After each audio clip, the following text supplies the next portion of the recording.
Thank you. Education को लेकर श्रीमान जेम्स कुछ बताना चाहेंगे? Thank you. I totally agree with those suggestions. In fact, these suggestions have been made in the past also a number of times.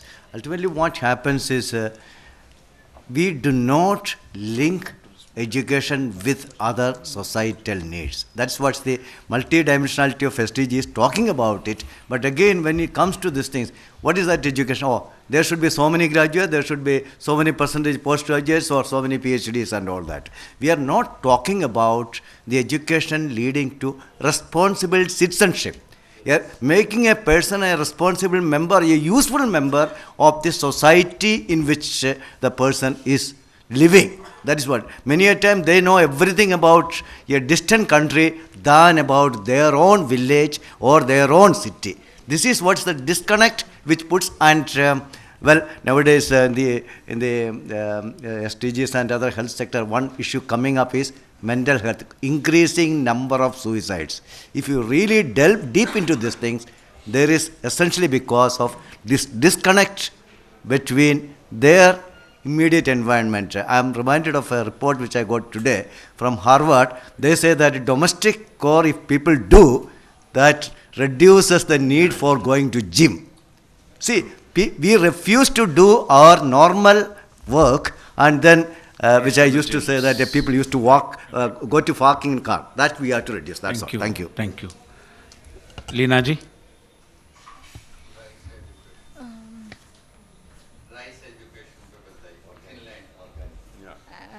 मैं एक organic वाला बात पूरा अगर कर दूं, तो जो भैया का बात था कि वो वायबल कैसे होगा, तो जैसे 3 अलग अलग क्षेत्रों में जो ये इकोलॉजिकल फार्मिंग का जो काम चल रहा है, एक है ट्राइबल एरिया में, एक है रूरल एरिया में और एक है सेमी अर्बन एरिया में। इन सब जगहों पे सबसे ज़्यादा जो फार्मर जुड़े हुए हैं वो हैं ट्राइबल एरिया के, अराउंड 2000। ये वो फार्मर हैं जो बिल्कुल जंगल के पास में, दे आर ट्राइबल, है ना।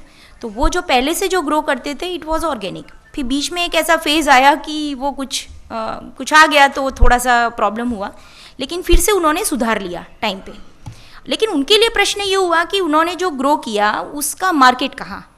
तो एक ये जो प्रश्न है कि कहीं कोई ऑर्गेनिक कर रहा है मास में भी, एक बहुत समुदाय बड़ा, तो वहाँ मार्केट नहीं है।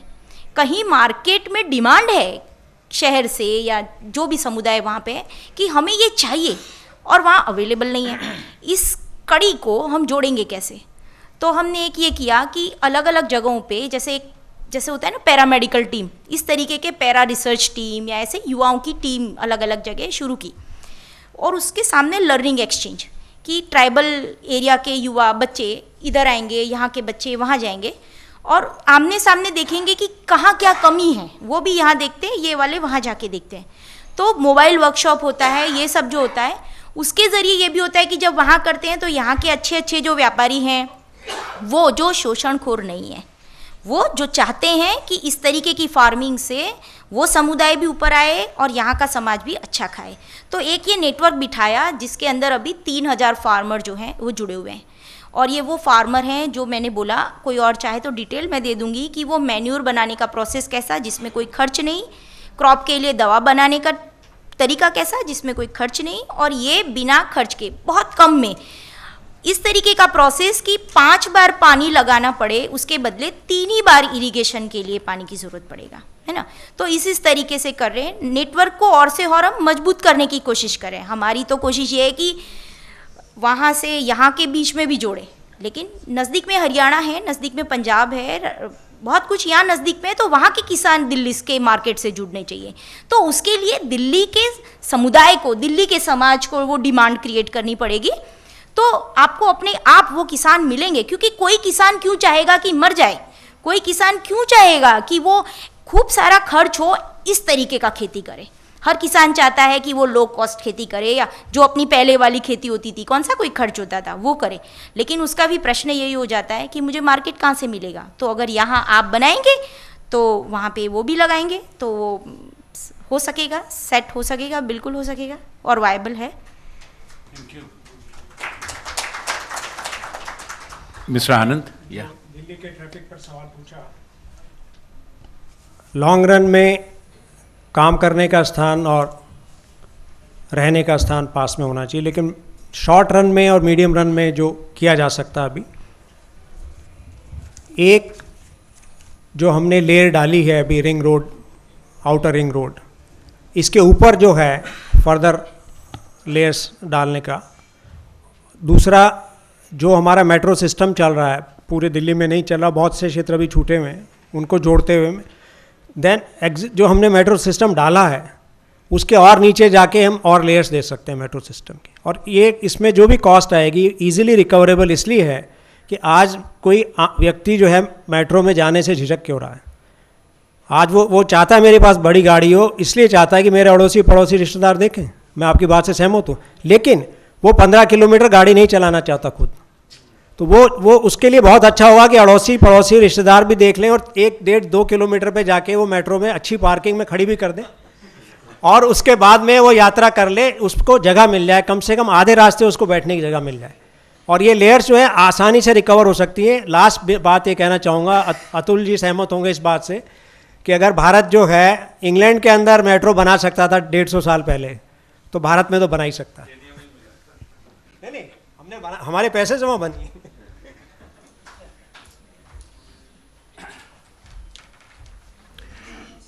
Thank you Anand ji. और इसी के साथ इस सत्र को भी हम समाप्त करेंगे और आज के दिन की कार्रवाई को भी हम यहीं पर समाप्त करेंगे। जाने के पहले कुछ सूचनाएं कल के कार्यक्रम के बारे में होगी, वो हमें सचिन जी के द्वारा प्राप्त होगी।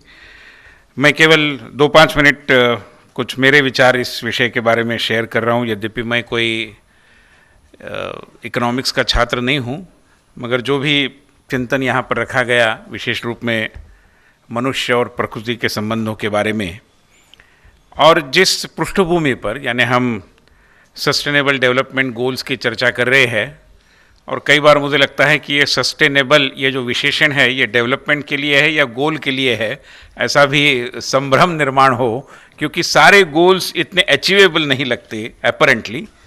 और कई बार ये भी मन में आता है कि जो भारतीय या अगर मैं ये कहूँ कि एशियन व्यू है, वर्ल्ड व्यू है, उसके साथ भी एकदम 100% मेल खाने वाले शायद नहीं है।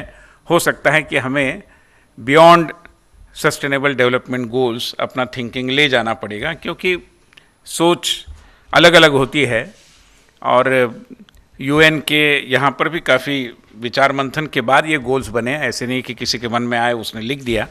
बावजूद इसमें कुछ मैं मानता हूँ कि कुछ मर्यादाएं हैं जिसको भी मैं आपके सम्मुख शेयर करूँगा। सबसे पहली बात, ये जो मैन और नेचर, मनुष्य और प्रकृति के संबंधों की बात आती है, तो कई बार मुझे लगता है कि इसका सीधा संबंध हमारी जीवन शैली से है। और मैं महाराष्ट्र से आता हूँ, ठाणे डिस्ट्रिक्ट से, जहाँ पर आदिवासी वनवासियों की बहुत बड़ी संख्या है। और जब हम एक बार गए थे, उनकी खेती वगैरह देखे, तो काफ़ी अच्छे पद्धति से धान की उपज लेते तो रहते हैं, मगर कोई फर्टिलाइज़र का उपयोग नहीं करते। और दिखाई देता था कि कुछ कीड़े वगैरह है या फसल बढ़ जाती है तो पंछी वगैरह आकर उसका कुछ न कुछ विनाश तो होता ही रहता है। तब जब हमने, मतलब हमारे साथ कोई कृषि विशेषज्ञ भी थे, स्नातक थे एग्रीकल्चर यूनिवर्सिटी के, तो उन्होंने तो बड़े उत्साह से उनको अपना ज्ञान शेयर करने की कोशिश की। तो वो हंसते रहे किसान, और उन्होंने कहा कि हम ऐसा सोचते नहीं। तो बोले क्यों सोचते नहीं, फसल आपको अच्छी नहीं चाहिए? नहीं, बोले अच्छी तो मिल ही रही है। नहीं, मगर ये जो बेकार जा रही है, कीड़े खाएंगे, ऊपर से पंछी आएंगे। तो उन्होंने कहा कि फिर उनका भी तो शेयर है ना। तो ये जो सोच है ये हम सभी को सोचने के लिए प्रवृत्त करती है कि वो समाधानी है। उनका कहना है कि ठीक है भाई, थोड़ा सा खा लेंगे, क्या बिगड़ता है। They also have their claim on whatever we are producing.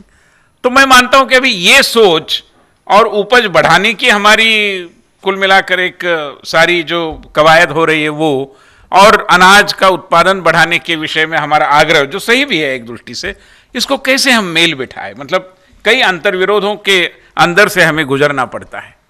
Sustainability की बात आती है, कई बार मुझे लगता है कि ये सारी चर्चा आचरण के धरातल पर आने की बहुत ज़रूरत है, क्योंकि चर्चा तो बहुत अच्छी होती है, हम बड़े प्रोत्साहित होकर चले भी जाते हैं, मगर ये ऐसा थोड़ा ही है ना कि हम मंगल ग्रह पर कैसे सस्टेनेबिलिटी लाए इसकी कोशिश कर रहे हैं, हम तो यहाँ की बात कर रहे हैं। और यहाँ की बात को अगर हमें संभालना है तो इसका सीधा संबंध हमारी जीवन शैली से है, हमारे आचरण से है। मैं मुंबई में रहता था, अभी अभी दिल्ली में रह रहा हूँ। मुंबई में तो हमें एयर कंडीशनिंग की इतनी ज़रूरत नहीं पड़ती थी। यहाँ आने के बाद भी हमने शुरू में सोचा कि ये एसी वगैरह लगाना, फिर वो जो कार्बन एमिशन वगैरह सारी चर्चा सुनते थे, सस्टेनेबिलिटी, तो हम दूर रहेंगे, मगर देखते देखते हम निकट आ गए। अभी ये मतलब इसकी जवाब कैसे ढूंढे हम, ये बहुत पेचीदे सवाल है और आसान नहीं है। तो जैसे कार्स की बात आई, अभी सही है, मतलब ये सोच के परिवर्तन के आधार पर ही आगे बढ़ेगा, उसके सिवाय तो बढ़ेगा नहीं। तो अभी जैसे हम देखते हैं कि ये सारे लोग पूरे दिन भर दफ्तरों में रहते हैं जहाँ एसी है, फिर कार में बैठते हैं वहाँ भी एसी है, तो सनलाइट को एक्सपोजर होता नहीं तो डी विटामिन की टैबलेट्स खानी पड़ती है। मतलब ये कहाँ निकले थे हम, कहाँ आ गए। तो ये पुनः जो मुझे लगता है कि ये जीवन शैली से जुड़ा बिंदु है। हम अपने आहार प्रणाली की बात करते हैं, हमारे फूड हैबिट्स की बात करते हैं। I remember once a very well-known agriculture scientist. In fact, he was an activist in sustainable water management, Vilas Rao Salunkhe from Maharashtra. तो साळुंखे जी ने हमें कहा एक बार कि ये जो Apple a day keeps the doctor away, ये जो कहते हैं ये गलत है, क्योंकि ये एप्पल जहाँ उगता है वहाँ सही है, मगर आप मुंबई में एप्पल खाओगे तो doctor will visit you every day, perhaps he will, you cannot keep him away. अभी ये जो है मतलब अपने परिवेश के आधार पर हमारी जीवन शैली, हमारी फूड हैबिट्स, इसको विकसित करना। अभी सस्टेनेबल डेवलपमेंट गोल में इसका निर्देश मुझे कैसे मिलेगा, क्योंकि ये डाइवर्सिटी है और इसलिए उसको भी हमें कस्टमाइज पद्धति से, मैं मानता हूं कि हमारे परिवेश के लिए क्या उपयुक्त है, ये सोचकर समझकर हमें इसको शायद स्वीकारना पड़ेगा। अभी बात आती है सस्टेनेबिलिटी की, तो चर्चा कभी कभार ग्रॉस नेशनल हैप्पीनेस की भी आ जाती है, यहाँ पर भी उल्लेख हुआ चर्चा में। तो ग्रॉस नेशनल हैप्पीनेस ये भी बड़ा आकर्षक एक फिनोमेनन है एक दृष्टि से, और लगता है कि बात सही है, मगर फिर लोग ये भी कहने के लिए उतने ही तत्पर होते हैं कि हैप्पीनेस की कल्पना तो अलग अलग होती है, और ये बात सही है। मैं धारावी में कुछ समय काम करता था, मुंबई की सबसे बड़ी स्लम एरिया है, तो वहाँ हमने देखा कि जब तक टेलीविज़न का प्रचार नहीं हुआ था तो अच्छे जीवन की कल्पना ही नहीं थी। अच्छा जीवन यानी क्या होता है, मतलब अच्छे जीवन के बारे में पता चलेगा तब ये मेरा जीवन बुरा है इसका मुझे एहसास होगा ना। जब मुझे पता ही नहीं चलेगा तब मुझे तो लगता है सारा ही अच्छा है, तो मैं तो आनंद के सागर में तैर रहा हूँ, ये भी कोई कह सकता है। तो ग्रॉस नेशनल हैप्पीनेस शायद ज़्यादा भी है मगर डेवलपमेंट नहीं है। So one can twist the entire debate around this. और जवाब देने के लिए तो हम दे देते हैं। मैं एक बार यूएस में एक रोटरी क्लब के कार्यक्रम में गया था, तो भारत के बारे में हम दुनिया भर की सारी बातें बड़े अभिमान से कह रहे थे, और उसी समय ये तो 2000 की बात है, ये लंदन स्कूल ऑफ इकोनॉमिक्स का एक वर्ल्ड हैप्पीनेस सर्वे आया था। I think that was the first world happiness survey, और उसमें बांग्लादेश नंबर 1 था, भारत नंबर 4 था और यूएस नंबर 49 था। तो हमने बड़े शान शौकत से कहा कि भारत नंबर 4 पर है। तो मुझे एक सवाल पूछा गया कि if that is so why Indians are coming to US. तो हमने कहा जवाब देते समय to spread happiness, but that was not the real answer in fact.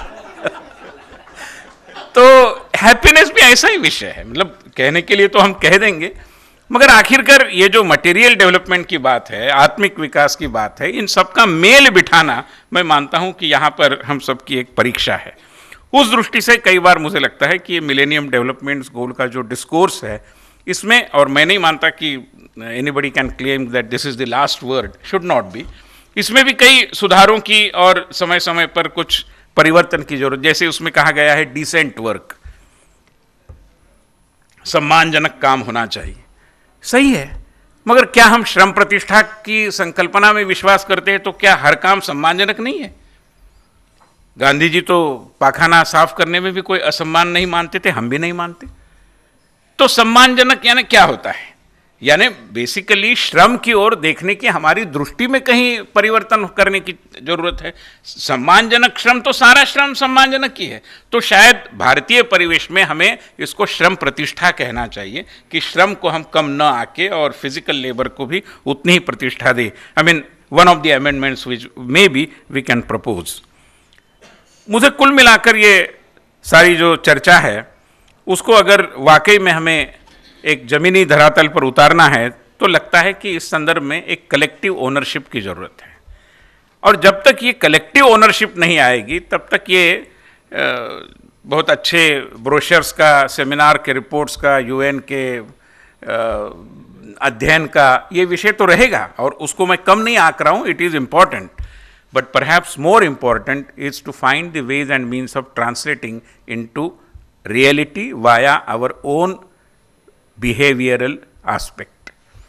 और उसके लिए शायद जरूरी है कि हम एक व्यक्तिगत और एक सामाजिक आचार संहिता को विकसित करने की कोशिश करें, क्योंकि अगर ये आचरण अगर हमारे इसमें से नहीं झलकेगा, हमारे आचरण में से ये प्रतिबद्धता नहीं झलकेगी, तो पीढ़ी दर पीढ़ी कभी एमडीजी था, कभी एसडीजी था, अभी उसके बाद और कोई, मतलब नाम तो निकालते जाएंगे हम,